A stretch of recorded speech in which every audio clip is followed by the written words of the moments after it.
Bonjour Christelle Caillou. Bonjour Bruno, bonjour à tous. Parlons de la route, déjà 11 morts depuis le début de l'année en Sarthe. Oui, à la veille d'une nouvelle vague de départ en vacances, on fait le point ce matin sur la sécurité des routes en Sarthe avec Thierry Craes, le président de la prévention routière. Bonjour. Bonjour.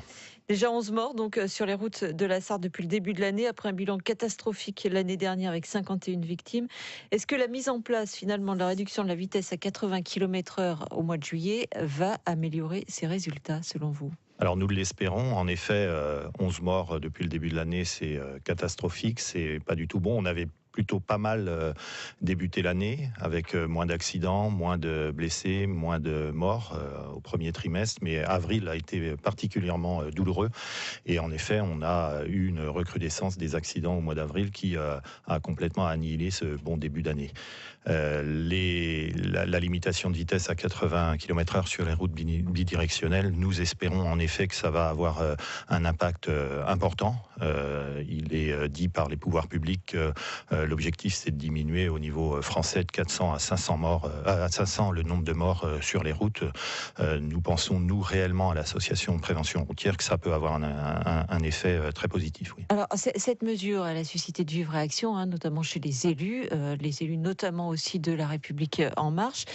Certains sénateurs ou élus locaux concernés disent finalement qu'il faut aller jusqu'au bout. Hors micro, c'est ce qui se dit et c'est ce qui remonte au niveau du Premier ministre qui est actuellement dans le Cher. Quel est, vous, le sentiment des élus en Sarthe ? Ils vous disent qu'il faut cette mesure ou finalement ils freinent un peu ? C'est mitigé. Il y a ceux qui comprennent bien que c'est un enjeu un enjeu public extrêmement fort. Et puis il y a sans doute pour un certain nombre des considérations électorales qui sont présentes. Nous, on n'est pas dans ce jeu-là. On voit simplement que depuis 2014, au niveau global, le nombre d'accidents progresse, le nombre de morts, mais aussi le nombre de blessés progresse considérablement sur les routes, et que la vitesse est le facteur essentiel de ce nombre d'accidents.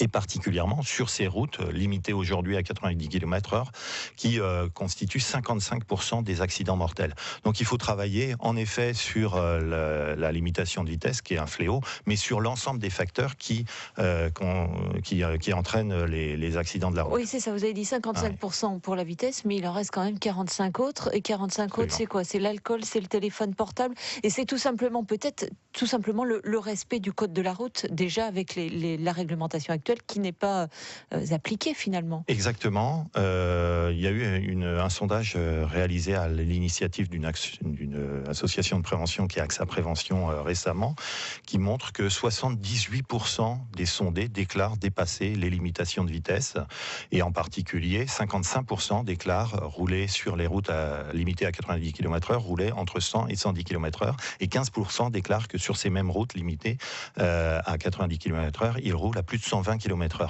Donc il y a un vrai problème de respect des limitations de vitesse, et c'est un vrai problème collectif. Et moi, et l'association que je représente, on milite beaucoup pour faire de la prévention. Évidemment, on est de la prévention routière. On travaille avec les entreprises, car le nombre de morts, les accidents mortels représentent le facteur majeur d'accidents du travail, par exemple. Donc, on travaille beaucoup avec les entreprises, on travaille avec les scolaires pour faire de la prévention, pour sensibiliser, former les usagers de la route au danger que représentent les excès de vitesse et le fait de ne pas respecter la loi. On l'entend depuis des années. C'est un classique que la prévention routière intervient au niveau des scolaires, au niveau des entreprises, au niveau.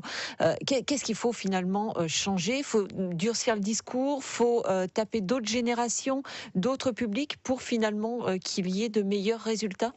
Sans doute. Moi, je pense qu'il faut une vraie prise de conscience collective. Il faut que chacun considère que c'est pas normal qu'il y ait autant de morts sur les routes. Et il faut pas accepter d'être dans la peur que son conjoint, que ses enfants puissent ne pas rentrer le soir parce qu'ils ont été victimes d'un chauffard. Et donc, c'est à chacun d'entre nous. Moi, je suis d'accord qu'il faut mettre des mesures répressives pour lutter contre l'insécurité routière, qu'il faut faire de la prévention, et nous-mêmes, avec nos adhérents et nos bénévoles, on en fait beaucoup, mais vous le dites, ça ne suffit pas. Et donc, il faut vraiment qu'il y ait une prise de conscience collective. Et moi, j'en appelle à chacun. C'est une problématique collective qui touche individuellement chacun d'entre nous. Donc, vous le disiez, on est à la veille de départ en vacances. Levez le pied. Ne buvez pas avant de partir et arrêtez de téléphoner au volant. Thierry Craes, président de la prévention routière en Sarthe, était notre invité ce matin sur France Bleu Maine. Merci à vous. Belle journée. Merci.